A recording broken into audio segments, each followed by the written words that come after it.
dimanapun kita berada, pasti kita ada dalam keadaan yang sehat dan di dalam perlindungan Tuhan Yesus Kristus.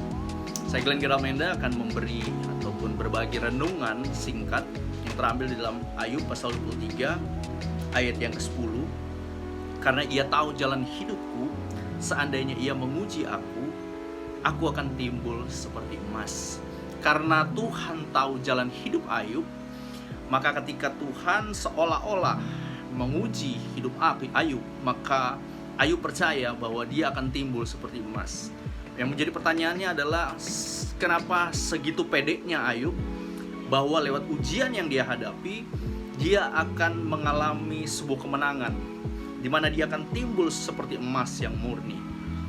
Mungkin kita akan bertanya-tanya, apa yang mendasari Ayub bisa sepede itu sehingga Ayub dapat berkata seperti ini, di mana dia di dalam konteks Alkitab sedang membela diri di hadapan Allah. Nah, teman-teman, kalau misalkan kita mau lihat bagaimana ketaatan Ayub, maka yang menjadi poin dasar daripada Ayub sehingga memberikan sebuah pernyataan seperti itu, di mana dia mengingat ketaatannya di masa lampau. Yang dimana kalau kita baca pertama, di pasal yang pertama, Allah sendiri memberikan sebuah proklamasi, sebuah pernyataan bahwa Ayub adalah seorang yang saleh, jujur. Dia berkenan di hadapan Allah, menjauhi kejahatan, dan dia mengasihi Tuhan, tentunya itu. Nah, ketika Tuhan izinkan penderitaan terjadi dalam kehidupannya, Ayub tampil sebagai seseorang yang biasanya tenang. Walaupun di dalam sisi manusiawinya, Ayub pun mengalami sebuah pertanyaan-pertanyaan. Tetapi di ayat yang ke-10 ini, dia memberikan sebuah kepastian. Karena Tuhan tahu jalan hidup saya, mau diapain pun, penderitaan seperti apapun yang silih berganti dalam hidupnya, dia tahu. Dia pasti akan timbul sebagai pemenang. Nah, teman-teman, penderitaan itu alat iblis untuk membuat manusia menyangkal Allah. Namun, Allah menguji iman kita supaya kita bertumbuh. Nah, inilah yang menjadi sesuatu hal yang berbeda.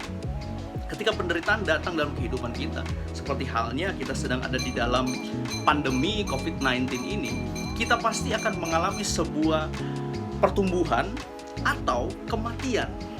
Nah, yang menjadi poin pentingnya adalah bagaimana kita dapat melihat karya Allah dalam kehidupan kita, bagaimana kita berjalan dengan Allah selama hidup ini, itu yang akan menjadi modal dalam kehidupan kita. Dalam artian begini, kalau Allah tolong kita pada waktu itu, pada masa lampau, pasti Tuhan pun akan tolong kita pada masa sekarang. Nah, penderitaan, panggilan untuk tetap percaya dan berserah meskipun kita tidak mengerti apa yang sedang terjadi. Respon Ayub, dia ingin supaya jangan sampai dia berdosa kepada Allah. Dan memang benar, pada kenyataannya dia pun mengatakan, dulu dari kata orang dia mendengarkan tentang Allah, tetapi akhirnya dia bisa melihat secara pribadi karya Allah dan siapa Allah dalam hidupnya. Nah, penderitaan yang sedang kita alami, apakah membuat kita mengenal Allah lebih baik lagi, atau akhirnya menyangkal Allah dan kita berdosa dengan semua perkataan-perkataan kita? Dalam pandemi ini, kita percaya kita akan melewatinya dan nama Tuhan akan dipermuliakan. Tuhan Yesus memberkati.